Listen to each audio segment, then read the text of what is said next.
আমাদের এলাকাবাসী ঢাকা 14 আসনের সবাইকে ভোট দান করার জন্য যে পরিবেশ সৃষ্টি করার দরকার ছিল, দুঃখজনকভাবে ঢাকা 14 আসনে আমরা সেটা করতে পারিনি এবং এই অসহযোগিতার জন্যই আপনাদের সামনে আসা। আমাদের সাথে আমার নেতা কর্মীরা রয়েছেন, এখানকার সাধারণ জনগণ রয়েছেন। আমাদের আজকের বিষয় হচ্ছে ত্রয়োদশ জাতীয় সংসদ নির্বাচনের প্রশাসনের অসহযোগিতা ও কারচুপি প্রসঙ্গে আমাদের আজকের অভিযোগ। ত্রয়োদশ জাতীয় সংসদ নির্বাচনের প্রশাসনের অসহযোগিতা ও কারচুপি যেই জায়গাটায় ছিল, আমাদের নির্বাচনের সংসদীয় আসন 187 ঢাকা 14-তে আমি আপনাদের সামনে আজকে উপস্থিত হয়েছি। আজ বিগত দিনের গতকালকের সময়ে ঘটে যাওয়া সংগঠিত বিভিন্ন অনিয়ম, প্রশাসনের অসহযোগিতা এবং ভোটের যে কারচুপির অভিযোগ সেইটাকে তুলে ধরার জন্য।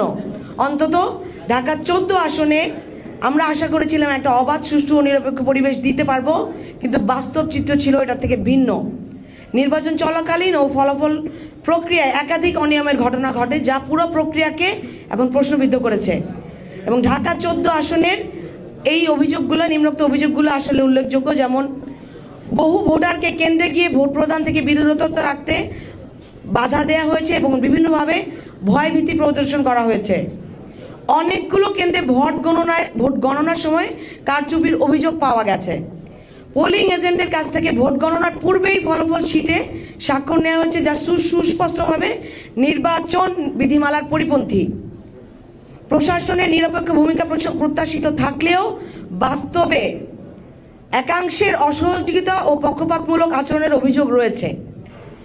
ভোটের আগের দিন 11 ফেব্রুয়ারি তারিখ গভীর রাতে দাঁড়িপাল্লা প্রতীকের প্রার্থী বিভিন্ন কেন্দ্রে গিয়ে প্রিজাইডিং অফিসারদের সাথে আর্থিক লেনদেন ও ভোটারদের মাঝে অর্থ বিতরণ করেছেন বলে অভিযোগ রয়েছে। তার ভিডিও প্রমাণ, বিভিন্ন নিউজ ফুটেজ সেই দিন রাতেই পাবলিশ করা হয়েছিল, গণমাধ্যমেও এসেছে এবং এগুলো আমাদের কাছেও আছে, আপনাদেরকে প্রোভাইড করা হবে।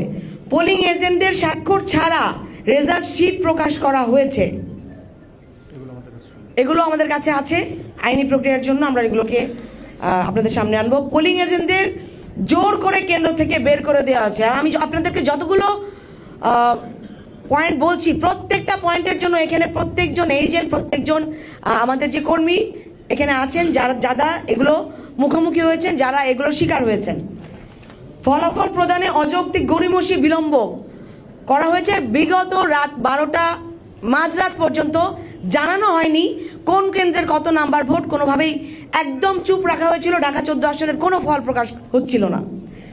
এটা অনেক বড় একটা সন্দেহের জায়গায় নিয়ে গেছে আমাদেরকে।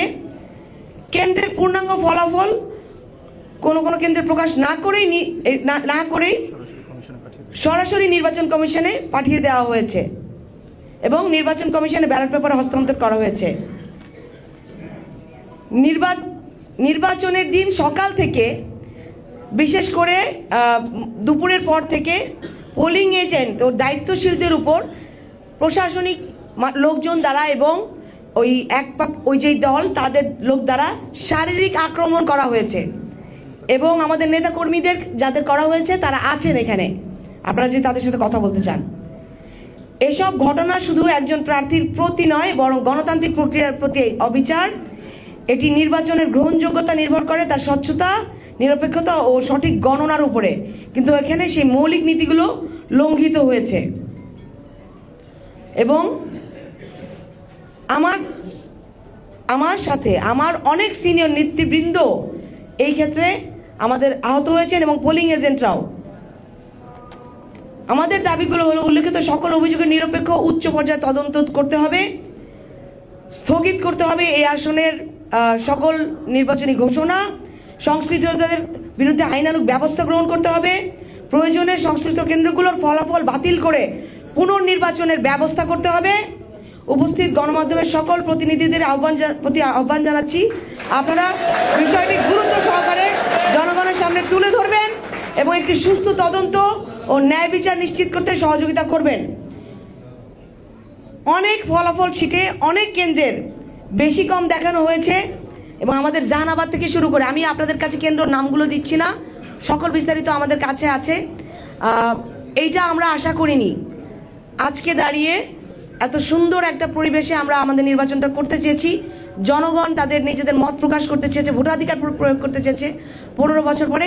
শুধুমাত্র ঢাকা 14 আসনে এই ব্যাপক অনিয়ম, এই ব্যাপক দুর্নীতি আমাদেরকে প্রশ্নের মুখোমুখি করছে। আমরা এটার জন্য নির্বাচন কমিশন প্রশাসনের অবশ্যই এখনই ইমিডিয়েট পদক্ষেপ গ্রহণ করতে তাদেরকে আহ্বান জানাচ্ছি।